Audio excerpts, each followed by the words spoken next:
Welcome into my studio, and I'm going to use this lion drawing I did previously to demonstrate exactly how I draw fur, because I want to compress it into a shorter video. And longer videos, sometimes you can get a bit confused with the actual techniques I'm using. So let's jump right in. Now, of course, the first thing we need to do is transfer the drawing, and that can be done in various ways. You could use a grid, or you can use transfer paper. You can draw directly onto the pastel mat paper, totally up to you. And I've got lots of videos showing these types of things. Now, the next thing we need to put in is the underlayer. I've used PanPastels for this one. I've got lots of videos on that, so I don't want to go into too much depth on this video. But basically, I'm after kind of a mid-tone version of the reference photo, so I don't want to go and put in my brightest highlights, and I'm not really putting in my darkest darks, depths of dark that you see in between the highlight areas. But let me show you that in more detail, step by step, so you really grasp the concept. Here I'm putting in those darker details over the top of that PanPastel underlayer. As I said, I've got lots of videos showing how to use PanPastels, and you could have even done the underlayer with pastel pencils. That's irrelevant. But you can see I'm not putting highlights on yet, I'm just putting darks in place. And I like to start by not going too dark and then actually building up on the darks. So when I've done those darks, they're going to look something like this. Okay, so not very realistic at all yet. But now you can clearly see the underlayer, how that was that mid-tone.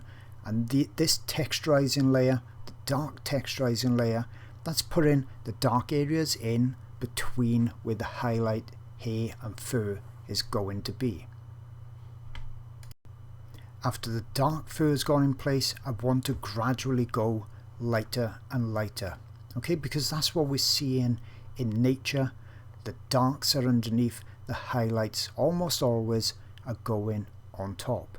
And pastel mat paper holds multiple layers as long as you don't saturate it when you're doing the underlayer. So first layer, the underlayer, thin coating, and that's why I didn't just do the fur really dark brown and gradually go lighter and lighter. I would have run out of tooth of the paper, and that's why I put that dark texturizing layer on. And as I say, I just go lighter and lighter on top of it.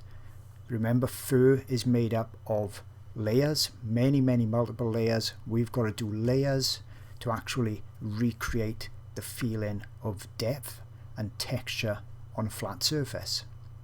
So as you're doing the layers, that's when you want to be sharpening your pencils a little bit more. I never really go any sharper than the pencil you're seeing on the screen, because with pastels they'll just snap. They don't need to be very sharp. Now as I add more layers, it becomes more realistic. It may not look that great on your screen if you're looking at it massively larger than life size, but you can see how I've built up the layers using different colors and tonal values, so different lights and darks as well.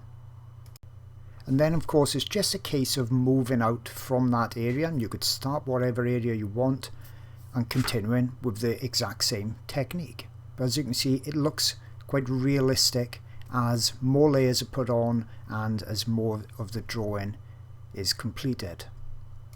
Now this is from one of my advanced drawing lessons over on my Patreon art channel, so if you want to see lots of details exactly how I did it, I'd advise you to look on there. But let's just recap so you really get to see exactly how I built up those fur layers.